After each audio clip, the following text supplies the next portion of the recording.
नमस्कार, आर्य न्यूज देख रहे हैं आप। मैं राधिका राज आपके साथ। रुक करते हैं आज की बड़ी खबरों के साथ। गाजियाबाद के मुरादनगर गगनहर घाट पर छठ पूजा के पर्व को मद्देनजर रखते हुए अधिकारियों ने जायजा लिया। इस दौरान एसडीएम मोदी नगर संतोष कुमार राय और मुरादनगर पालिका परिषद में ईओ का चार्ज देख रहे चंद्रेश कुमार सिंह ने गगनहर के पानी के लेवल को चेक किया, जो कि कम पाया गया। इसके अलावा मौके पर बैरिकेडिंग की कमी पाई गई और कुछ लाइटें भी खराब पाई गई। वहीं साफ सफाई की बात करें तो मौके पर काफी गंदगी पाई गई, जिसके बाद एसडीएम ने संबंधित विभागों को निर्देशित किया। इतना ही नहीं, उन्होंने कहा कि सिंचाई विभाग को भी आदेशित किया जाएगा, जिससे गगनहर घाट की व्यवस्था पे सुधार होगा। आपको बता दें कि सुरक्षा व्यवस्था के दृष्टिगत थाना मुरादनगर एसओ मुकेश कुमार सोलंकी अपनी टीम के साथ मौके पर मौजूद रहे। उन्होंने कानून व्यवस्था का जायजा लिया।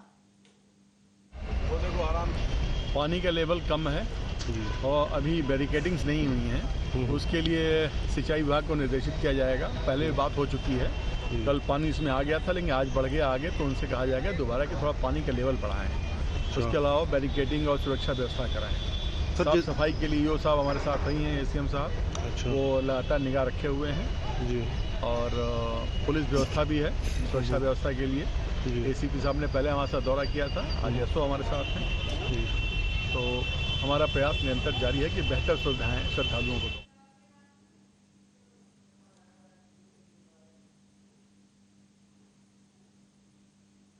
जनता की समस्याओं को लेकर गंभीर प्रदेश की योगी सरकार पर अब मान्य द्वारा पब्लिक की समस्याओं को सुनने की व्यवस्था करने जा रही है। अब कलेक्ट्रेट्स में जिलाधिकारी के साथ सांसद और विधायक जनता की समस्या निपटाते नजर आएंगे। कलेक्ट्रेट परिसर में सांसद और विधायक के लिए अलग अलग कमरे बनाए जाएंगे, जिसमें वो जनता की समस्या सुनेंगे। इस योजना को अमली जामा पहनाने के लिए सीडीओ ने तैयारी शुरू कर दी है। दरअसल पूर्व राज्य मंत्री छत्रपाल सिंह ने सीएम आदित्यनाथ के साथ कलेक्ट्रेट परिसर में सांसदों को और विधायक द्वारा जन सुनवाई करवाई और इसके साथ ही ये योजना के लिए कलेक्ट्रेट परिसर में 2 कमरे बनवाए जाने की मांग की। जनता से जुड़ा मामला होने के चलते शासन इस मामले पर गंभीर हुआ और उनसे प्रदेश के सभी जिला अधिकारियों को पत्र लिखकर योजना शुरू करने की स्थिति जाननी चाहिए।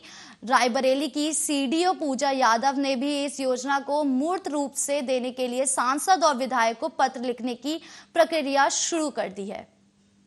ये लेटर हम लोग के संज्ञान में आया है कुछ दिन पहले ही, जिसमें कि एक कक्ष माननीय विधायकों के लिए कलेक्ट्रेट परिसर में बनेगा और एक माननीय सांसद के लिए बनेगा कलेक्ट्रेट परिसर में। और ये दोनों जो हैं सांसद निधि और विधायक निधि से ही बनने वाले हैं। तो ये अभी निर्देश वहाँ से प्राप्त हुए हैं, तो इसी के क्रम में अभी हमने माननीय विधायक और माननीय सांसद जी को पत्र इसमें लिखा है कि इसमें आवश्यक कार्रवाई करने का कष्ट करें, ताकि अगर उनकी तरफ से कुछ अनुशंसा इसमें आता है तो उसके बाद हम लोग नियमानुसार गाइडलाइंस के अनुसार कार्रवाई करेंगे।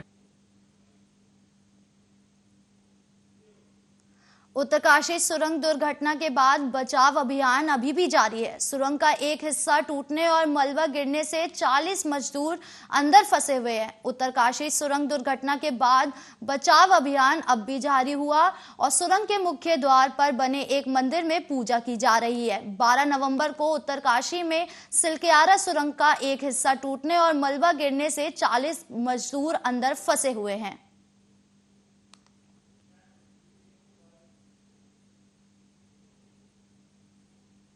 खबर रायबरेली से आ रही है, जहां पर गौवंश के साथ दिल दहला देने वाला बेरहमी का वीडियो वायरल हुआ है। वीडियो में जिंदा गौवंश के पैर में रस्सी बांधकर उसे ट्रैक्टर से घसीटा जा रहा है। वायरल वीडियो में गौवंश दर्द से तड़प रहा है, लेकिन क्रूर ग्रामीणों को तनिक भी दया नहीं आ रही है। वीडियो वायरल होने के बाद जिला प्रशासन में हड़कंप मच गया और आनन फानन एसडीएम उचाहार ने इसमें गर्क लोगों को खिलाफ मुकदमा दर्ज किए जाने का आदेश दिया। मामला जगतपुर थाना इलाके में रामगढ़ गांव का है। यहां पर आवारा पशुओं को ग्रामीण अपने खर्च पर पकड़कर गौशाला ले जा रहे थे। बताया जा रहा है कि उसी बीच में एक गौवंश हिंसक हो गया और उसे पैर में रस्सी बांधकर ट्रैक्टर के जरिए क्रूरतापूर्वक खींचा जा रहा था। जानवरों के प्रति दहला देने वाली क्रूरता को किसी ने मोबाइल में कैद कर वायरल कर दिया। एसडीएम उचाहार सिद्धार्थ चौधरी के मुताबिक वीडियो बीते 5 नवंबर का है। इस मामले में वीडियो जगतपुर को पूरे मामले की जांच सौंपने के बाद संबंधित के खिलाफ एफआईआर दर्ज कराई जा रही है। आज ये मीडिया के माध्यम से हमारे संज्ञान में आया एक वीडियो वायरल हो रहा है जिसमें निराश्रित पशुओं को ट्रैक्टर के माध्यम से रस्सियों के साथ खींचने का प्रयास किया जा रहा है, जिसके संबंध में प्राथमिक स्तर पर मैंने इंक्वायरी कराई है। जो प्रथम दृष्टया संज्ञान में आया है कि जो गौवंश वहाँ पे गौवंश और कुछ ऐसे पशु थे जो हिंसात्मक हो गए थे, तो उन पशुओं को गौशाला ले जाने का प्रयास ग्रामवासियों द्वारा किया जा रहा था, जिसके क्रम में उनके द्वारा इस तरह ये वीडियो वायरल हुआ है और इस तरह के कृत्य सामने आया है, जिसके संबंध में इसकी जांच जो है जो वीडियो जगतपुर को सौंप दे दी गई है और उनसे अपेक्षा है कि 7 दिवस के अंदर उसकी जांच दे देंगे तथा ब्लॉक को यह भी निर्देशित कर दिया गया है कि संबंधित के खिलाफ प्रथम सूचना रिपोर्ट, क्योंकि ये एनिमल क्रुएल्टी एक्ट के अंतर्गत जो है ये प्रथम दृष्टया लग रहा है कि इसका उल्लंघन हुआ है, तो इसमें संबंधित दोषियों के खिलाफ एफआईआर के लिए भी निर्देशित कर दिया गया।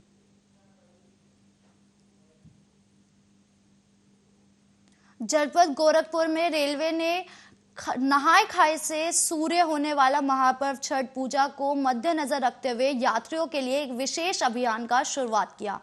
हेडेस अभियान में यात्रियों के लिए काफी लाभदायक अभियान शुरू हुआ है, जिसमें देश के कोने कोने से यात्री अपने घर पहुंच सकेंगे, परिवार के साथ त्योहार मना पाएंगे। इस दौरान रेलवे के सीपीआरओ पंकज कुमार सिंह ने मीडिया से बातचीत करते हुए कहा कि नहाए खाए से छठ महापर्व आज शुरू हो गया है, जिसके तहत रेलवे ने यात्री के लिए एक विशेष योजना तैयार की है, जो कि हमारे यात्री हैं अपने घर सही समय पर पहुंचकर छठ पूजा में परिवार के साथ सम्मिलित हो सकेंगे। इसके लिए पूर्ववत रेलवे ने 88 ट्रेनों को चिन्हित किया है, जो पूर्वोत्तर रेलवे के सभी स्टेशनों पर महानगर होते हुए उनके घर पहुंचाएगी। अगर गोरखपुर की बात की जाए तो यहाँ पर लगभग 62 ट्रेन यहाँ से होकर गुजर रहे हैं, या फिर यहाँ से होते हुए बिहार, पश्चिम बंगाल और बड़े बड़े महानगरों से होते हुए यात्रियों के जहां पर डिमांड है उनके घर के पास वहीं छोड़ते हुए निकल जाएंगे।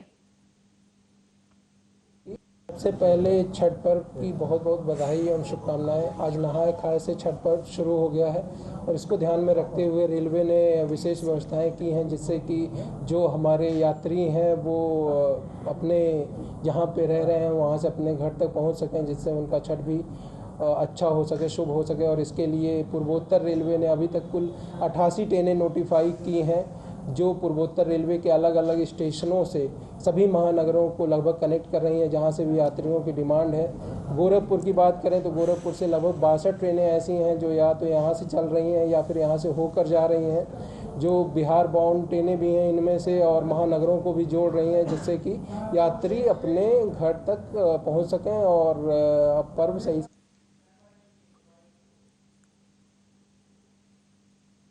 मुरादाबाद के तहसील बिलारी में आज संपूर्ण समाधान दिवस का आयोजन किया गया, जिसमें लगभग 79 शिकायतें प्राप्त की। बिलारी संपूर्ण समाधान दिवस में जिला अधिकारी मानवेंद्र सिंह और एसपी हेमराज मीना समेत समिति जिले के सभी अधिकारी मौजूद रहे। बता दें कि शिकायतकर्ताओं ने अपनी अपनी शिकायत रखी। उन्हें जिला अधिकारी मानवेंद्र सिंह की तरफ से निस्तारण का भी भरोसा दिलाया गया, जिसमें लगभग 9 शिकायतें का समाधान भी किया गया। बता दें कि आज संपूर्ण समाधान दिवस में तालाब पर अवैध कब्जा को लेकर और ब्लॉक से संबंधित वरिष्ठ और शिकायत रही, जिन पर ध्यान देते हुए जिलाधिकारी ने सख्ती से अधिकारियों को निरसन करते निर्देश दिए। बता दें कि समाधान दिवस के दौरान एक मामला अजीब और गरीब आया। जिला अधिकारी के सामने एक शिकायतकर्ता ने कानूगो तेज बहादुर सिंह पर 3,000 रिश्वत लेकर काम करने का आरोप लगाया। साथ ही उन्होंने 27,000 रुपए की रिश्वत मांगी थी। इस बात को लेकर जिलाधिकारी को लिखित शिकायत दी गई। इसमें जिलाधिकारी मावेंद्र सिंह कानूगो पर नाराजगी जताते हुए कार्रवाई करने के निर्देश दिए गए। साथ ही साथ शिकायतकर्ता का आरोप था कि मुझसे ठियाबंदी के नाम से 27,000 रुपए की रिश्वत ली गई और मांग की गई कि इसकी शिकायत मैंने जिलाधिकारी मावेंद्र सिंह को आज समाधान दिवस में दी। इस पर कानूगो के खिलाफ कार्रवाई के निर्देश दिए गए हैं। ये मामला ये है कि एक अभियान के तहत पूरे बिलारी के जो तालाब हैं, ग्राम समाज के जो तालाब पड़े हैं जिसमें बिलारी नगर का पानी जाता है, उन पर अभियान के तहत कब्जे हो रहे हैं, जिनके नंबर भी मैंने खोले हैं। उसमें नंबर तालाब के नंबर हैं 748, 1235, 1236, 485, 490, 524, 792, 827। ये तालाबों के नंबर हैं जो इसमें खोले हैं। इन पर अवैध कब्जे कर रखे हैं लोगों ने और एक अभियान के तहत कब्जे हो रहे हैं। आज आपने शिकायत किन्हें दी है? डीएम साहब को शिकायत दी है। डीएम साहब ने उसके लिए एक टीम गठित करी है, बताया है कि टीम गठित करना है और उस पर कार्रवाई करने के लिए आश्वासन दिया है। इसके अलावा मैं आगे भी कार्रवाई करूँगा। ये रास्ता है वो टोल वालों ने उस पर बैरिकेड लगा के बंद कर रखा है। वो मेरे गांव इब्राहिमपुर से जाता है सीधा चंदोसी मंडी की तरफ को, वो इन्होंने बंद कर रखा है बैरिकेड लगा के। तो मैंने इस टाइम तहसील दिवस में आन के और डीएम साहब को उसका ज्ञापन दिया है। ऐसा भी ये रास्ता किसी भी सूरत से खुलवाया जाए और इसका समाधान करेगा। डीएम साहब ने कह दिया, बोले ठीक है मैं इसमें देखता हूँ क्या है क्या नहीं। रास्ता गाजियाबाद के लोनी में रहने वाले महबूब अली की 14 करोड़ से ज्यादा की संपत्ति को गाजियाबाद पुलिस ने जीडीए के संयुक्त टीम के साथ मिलकर ट्रॉनिका सिटी का आजाद एन्क्लेव कॉलोनी में ध्वस्त किया। आपको बता दें चले माफिया महबूब अली पर 2 दर्जन से ज्यादा मुकदमे दर्ज है। भोले भाले मासूम लोगों के साथ ठगी के साथ मारपीट, अपहरण आदि के मुकदमे भी दर्ज है। वहीं मासूम लोगों के साथ जमीन खरीद फरोख्त में ठगी के मास्टरमाइंड बन चुके महबूब अली ने करोड़ों रुपए की संपत्ति अर्जित कर रखी थी। गाजियाबाद ही नहीं बल्कि आसपास के जिलों और राज्यों में भी इसकी संपत्ति है। इन पर लगातार पुलिस अपनी निगाहें रखते हुए कार्रवाई कर रही है। इससे पहले पुलिस ने 100 करोड़ से ज्यादा की संपत्ति पर कुर्कीकरण की कार्रवाई की थी। लोनी क्षेत्र का एक बड़ा भूमाफिया और गैंगस्टर महबूब अली, जिसके ऊपर करीब 2 दर्जन मुकदमे दर्ज हैं। पूर्व में गैंगस्टर एक्ट में भी इसमें कार्रवाई की जा चुकी है। इसका ये एक कॉम्प्लेक्स है, जिसमें 14+12 दुकानों का ये कॉम्प्लेक्स था, जिसको इन्होंने अवैध तरीके से बना रखा था, बिना अनुमति के और बिना किसी रूल्स को फॉलो किए हुए। तो उसी अवैध निर्माण के ध्वस्तीकरण की कार्रवाई आज जीडीए ऑफिशियल्स और पुलिस बल की उपस्थिति में कराया जा रहा है, सभी नियमों इत्यादि का पालन करते हुए। कितने करोड़ रुपए की संपत्ति को ध्वस्त कराया गया? देखिए, इसकी अनुमानित कीमत करीब 14 करोड़ रुपए के आसपास आंकी जा रही है। सर, कहाँ ध्वस्तीकरण की कार्रवाई की जाएगी? देखिए, इसके अतिरिक्त जो भी अवैध तरीके से इसके द्वारा बिल्डिंग्स बनाई गई हैं या कुछ भी बनाया गया है, उसके लिए जीडीए के द्वारा जो ध्वस्तीकरण की कार्रवाई है वो प्रचलित है, जिसमें कि पहला कार्रवाई ये किया जा रहा है। इसके अतिरिक्त और भी कुछ कार्रवाई है जो इसके पश्चात।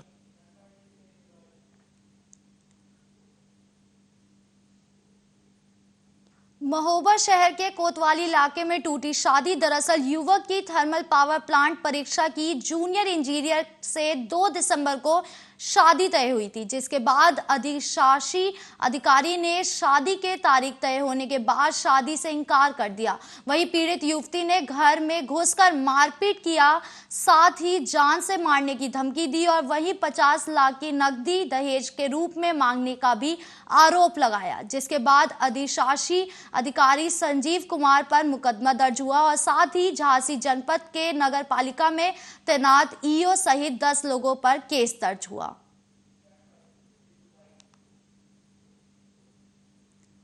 अफजलगढ़ थाने की सरकारी गाड़ी में पुलिस कर्मियों के साथ बड़ा हादसा हुआ। दरअसल अफजलगढ़ थाने की गाड़ी नेशनल हाईवे से 74 के पास से बिजनौर क्राइम मीटिंग में जा रही थी। उसी दौरान गन्ने से भरे ट्रक ने जोरदार टक्कर मार दी। बताया जा रहा है कि ट्रक तेज रफ्तार से अनियंत्रित होने के कारण सरकारी गाड़ी से भिड़ गई। बता दें कि गाड़ी में इंस्पेक्टर सहित 5 पुलिसकर्मी सवार थे, जिसमें हादसे के बाद इंस्पेक्टर सहित 3 पुलिसकर्मी घायल हो गए। घायल पुलिसकर्मियों को धामपुर CHF में भर्ती कराया गया। वहीं पुलिस ने ट्रक को मौके से पकड़ा और चालक को भी लिया अपनी हिरासत में।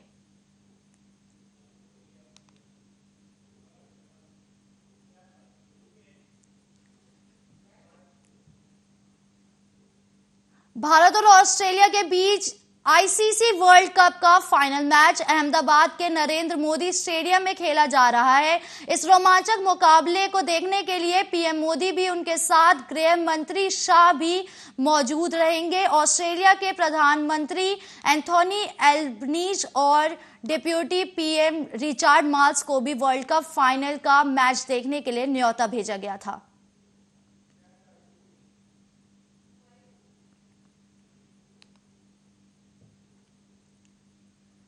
विश्व कप फाइनल का उत्साह देश के कोने कोने से दिख रहा है। भारतीय टीम की जीत का नजारा देखने के लिए पूरा देश एकजुट होकर प्रार्थना कर रहे हैं और उसी की झलक मध्य प्रदेश, जम्मू कश्मीर और उत्तर प्रदेश में भी देखा जा रहा है। जहां मध्य प्रदेश में उज्जैन के महाकालेश्वर मंदिर में पूजा की गई, वहीं ICC विश्व कप में भारत बनाम ऑस्ट्रेलिया के फाइनल मैच के लिए भारत की जीत हो सके, इसलिए उधमपुर में विशेष पूजा की गई। साथ ही ICC विश्व कप फाइनल में टीम इंडिया के लिए वाराणसी में भी विशेष आरती की गई।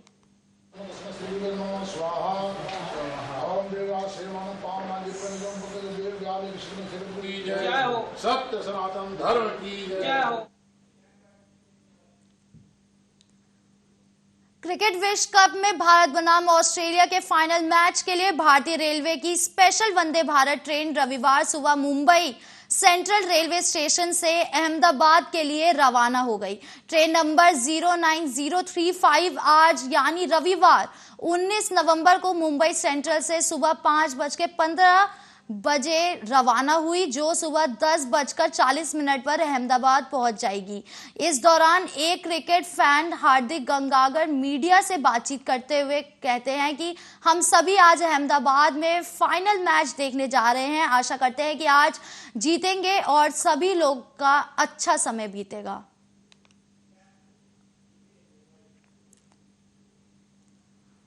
कांग्रेस सदस्य दल की अध्यक्षता सोनिया गांधी ने कहा, टीम इंडिया के खिलाड़ियों, सबसे पहले इस वर्ल्ड कप के दौरान आपके खेल और टीम वर्क के लिए आपको बहुत सारी बधाई। आपने पूरे देश को लगातार खुशी और गौरव के पल दिए हैं। इस विश्व कप में फाइनल मैच तक आप सबकी यात्रा बहुत बड़े संदेश को देती है। वो संदेश एक एकता, कड़ी मेहनत और संकल्प का है। मैं टीम इंडिया के खिलाड़ियों को उनके शानदार प्रदर्शन पर बधाई देना चाहती हूं। आज मुझे पिछले उन 2 मौके की याद आ रही है जब भारत ने विश्व कप की ट्रॉफी जीती थी, पहले 1983 में और फिर 2011 में। उन दोनों अवसरों पर देश सम्मान और खुशी में झूम उठा था। अब फिर से वो अवसर आ गया है। क्रिकेट ने हमेशा हमारे देश को जोड़ने का काम किया है और अब आप फाइनल मैच के लिए तैयार हैं, तो पूरा देश आपके साथ खड़ा है, आपकी सफलता की कामना कर रहा है। आपको मेरी हार्दिक शुभकामनाएं। आप पे मैं वर्ल्ड चैंपियन जीतने की खूबियां हैं, मुझे यकीन है। मेरी प्यारी टीम इंडिया के खिलाड़ियों, सबसे पहले इस वर्ल्ड कप के दौरान आपके खेल और टीम वर्क के लिए आपको बहुत सारी बधाई। आपने पूरे देश को लगातार खुशी और गौरव के पल दिए हैं। इस वर्ल्ड कप फाइनल मैच तक की आपकी यात्रा में बहुत बड़े संदेश है। वो संदेश एकता, कड़ी मेहनत और संकल्प का है। मैं टीम इंडिया के खिलाड़ियों को उनके शानदार प्रदर्शन पर बधाई देना चाहती हूँ। आज मुझे पिछले 2 उन मौक़ों की याद आ रही है जब भारत ने वर्ल्ड कप ट्रॉफी जीती थी, पहले 1983 में और फिर 2011 में। उन दोनों अवसरों पर देश सम्मान और खुशी से झूम उठा था। अब फिर से वो अवसर आ गया है। क्रिकेट ने हमेशा हमारे देश को जोड़ने का काम किया है। अब जब आप फाइनल मैच के लिए तैयार हैं, तो पूरा देश आपके साथ खड़ा है और आपकी सफलता की कामना कर रहा है। आपको मेरी हार्दिक शुभकामनाएं। आप में वर्ल्ड चैंपियन बनने की सारी खूबियां हैं। मुझे पूरा विश्वास है कि टीम इंडिया राजस्थान के जयपुर में केंद्रीय मंत्री अनुराग ठाकुर ने जनसभा को संबोधित करते हुए अशोक गहलोत पर निशाना साधा और कहा, अशोक गहलोत कहते हैं कि राजस्थान में कोई लूट नहीं होती। मैं तो बाहर से आया हूं, मैं राजस्थान वालों से पूछता हूं लॉकर में करोड़ों रुपए मिले कि नहीं मिले। एक नहीं कई और ऐसी घटनाएं हुई है। इन माफियों की सरकार को राजस्थान से अब माफ नहीं करेगा। अब कांग्रेस के जाने का समय आ गया है और भाजपा के आने का समय आ गया है। न जाने कितनी बेशर्मों की सरकार है। गहलोत जी कहते हैं कि राजस्थान में कोई लूट नहीं हुई, जिसके सचिवालय में करोड़ों रुपए मिले, सोना मिला हो, जिनके लॉकरों में करोड़ों रुपए की नकदी मिली हो। अरे मैं तो बाहर से आया हूं, मैं तो राजस्थान वालों से पूछता हूं लॉकर में करोड़ों रुपए मिले कि नहीं मिले, सचिवालय में करोड़ों रुपए मिले कि नहीं मिले, सोना मिला कि नहीं मिला, 1000 करोड़ की खदानों को 5 करोड़ रुपए में दिया कि नहीं दिया। अरे एक नहीं कई और कई ऐसी घटनाएं हुई। यहाँ भू माफिया हो, खनन माफिया हो, शराब माफिया हो, तबादला माफिया हो, महिला अपराध माफिया हो, ये माफियों की सरकार को अब माफ नहीं करेगा राजस्थान। अब कांग्रेस का जाने का समय और भाजपा का।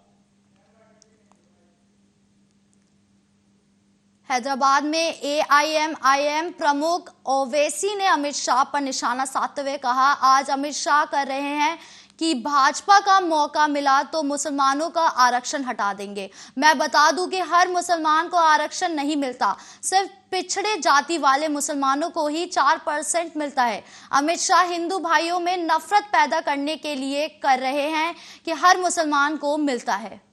आज अमित शाह ये कह रहे हैं कि बीजेपी को मौका मिलेगा तो रिजर्वेशन निकाल देंगे मुसलमानों का, और उन पूरे मुसलमानों को नहीं मिलता रिजर्वेशन। रिजर्वेशन उन मुसलमानों को ही मिलता है जो एक लिस्ट बनाई गई है बैकवर्ड कास्ट की, और उन्हीं को 4% तहफुजात मिलता है, हर मुसलमान को नहीं मिलता। ये अमित शाह लोग हमारे हिंदू भाइयों में दीगर अपनाए वतन में नफरत पैदा करने के लिए कह रहे हैं कि हर मुसलमान को मिलता, नंबर 1।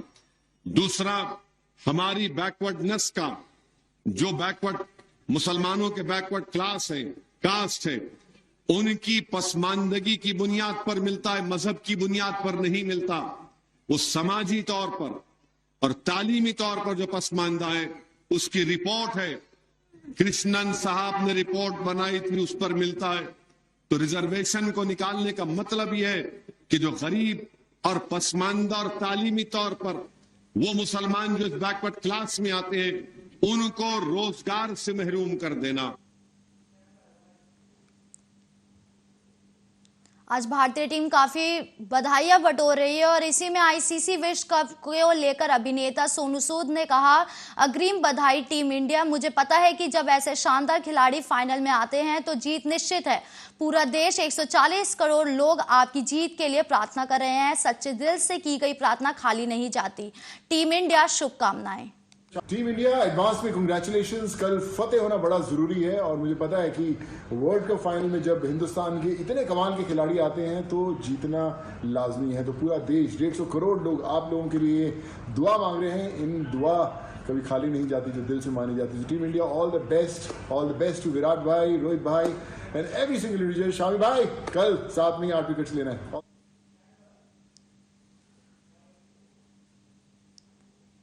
छठ पूजा के दूसरे दिन महिलाओं ने खरना पूजन किया और आज 19 नवंबर यानी तीसरा दिन छठ पूजा महापर्व का है। आज के दिन संध्या अर्घ यानी डूबते हुए सूरज को अर्घ दिया जाता है। 4 दिन में छठ पर्व में तीसरा दिन सबसे खास होता है। इस दिन लोग अपने परिवार के साथ घाट पर जाते हैं और कमर तक पानी में खड़े होकर डूबते हुए सूरज को अर्घ देते हैं। मान्यता ये है कि जो लोग पूरी श्रद्धा के साथ छठ माता और सूर्य देव की पूजा अर्चना करते हैं उनकी सभी शुभकामनाएं और मनोकामनाएं पूरी हो जाती है। ऐसे में मसौड़ी में हिंदू मुस्लिम एकता की मिसाल देते हुए दिखाई दिए कुछ मुस्लिम भाई। तस्वीरों में आप देख सकते हैं कि किस तरीके से भाईचारों की मिसाल पेश करते हुए मुसलमानों ने की घाटों की सफाई और उसी के साथ बागेश्वर बाबा ने क्या कुछ कहा,